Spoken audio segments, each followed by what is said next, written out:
আমাদের মেয়েদের সকাল থেকে ঘুম থেকে উঠতে উঠতে রান্নাঘরেই কেটে যায়। যেমন সকালের টিফিন, দুপুরের খাবার, আবার সন্ধ্যের টিফিন, রাতের খাবার। তাছাড়াও কিন্তু অনেক কাজ আছে, সংসারে তো অনেক কাজ থেকেই থাকে না। তো দেখো সকালে বানিয়ে ফেললাম চা আর ডিম টোস্ট। চা শাশুড়ি মা আর বরের জন্য। তা আমার ছেলে তোমাদের কিছু কথা বলবে, দেখো।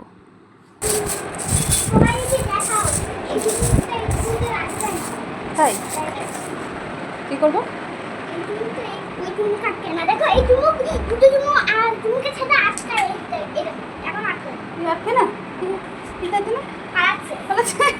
কি করে হচ্ছে এটা?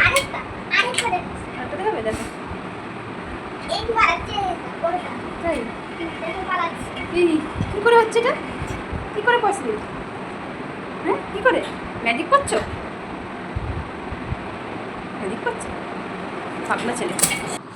এটা সানডের ভিডিও ছিল। সানডে মনেই চিকেন। দেখো আমি কিন্তু প্রতিদিনের ভিডিওগুলো দিতে পারি না, কারণ আমার এডিট করতে সময় লাগে।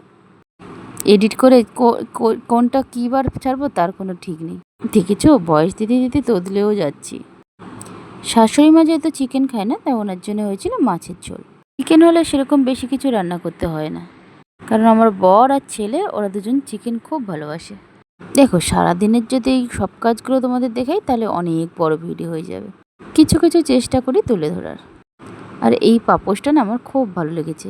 ঠাকুরের ওখানের জন্য কিনেছিলাম, কিন্তু দরজা লাগানোর অসুবিধার জন্য এইখানেই পেতেছি। সারাদিন সব রকম কাজ করার পরও যদি তুমি কোনো কাজ না পারো, যদি তুমি বলো যে আমি এটা পারি না, তোমাকে কিন্তু শুনতেই হবে তুমি কি পারো। হ্যাঁ, তবে এই কথাগুলো যখন আমাকে, এই কোশ্চেনগুলো যখন আমাকে করা হয়, আমি কিন্তু তার উত্তর ছেড়ে দেই না।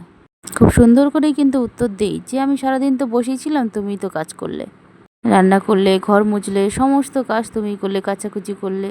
তারপরে কিন্তু তার মুখে আর কোনো উত্তর থাকে না। তারপর দেখো ভাত খেয়ে দিয়ে নিয়ে একটু ফল নিয়ে বসলাম। ফলটা ভাত খাওয়ার পর না খেলে না ভাল লাগে না। এটা সিজন ওয়াইজ যে কোনো ফল আমরা তখন আমি আর ছেলে খাই।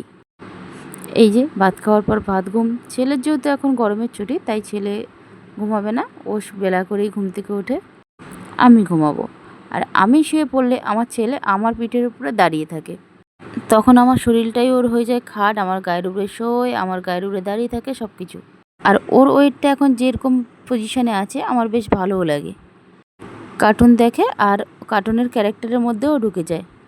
ওরা যা করে ও দেখে দেখে তাই করে। তা কেমন লাগলো আজকে ভিডিওটা অবশ্যই কমেন্ট করে জানিও। আজকের মতন টাটা।